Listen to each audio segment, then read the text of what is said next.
In this demonstration video, I'm going to show you how you can actually copy pages from the content library in a class notebook to your own section. In this case, I've got a content library, as you can see on the screen here, and I've got a test pupil account, which I'm using for this demonstration. I want to get this file here, which is in the assignments section of the content library, moved into the homework section so that I can, as a pupil, continue to do some work on the file. If we look at the actual file itself, and just click on here, you can see that we have some questions here that we want to work on. So for example, this question here, we're being asked to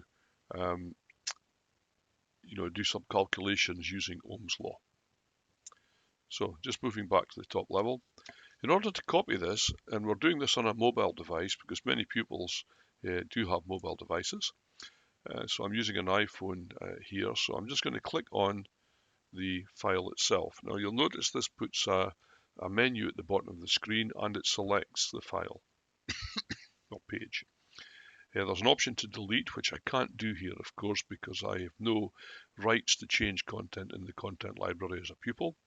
But I can click on the next icon, which is the one for copy and move. Now, as you can see, that throws up a menu with the options to either copy or move. I'm going to choose copy here.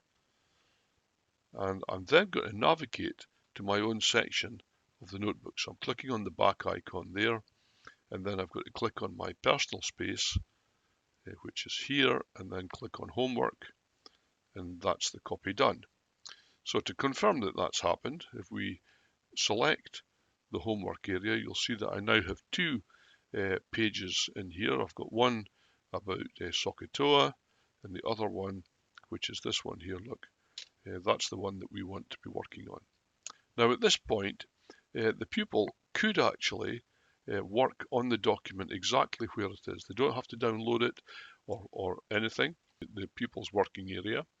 The next demonstration is going to involve showing how this can be automated by the assignments facility, whereby the pupil automatically receives the document in order for them to work on it, either online, on the page, digitally, or to do it by printing it off and doing it on paper. Thank you.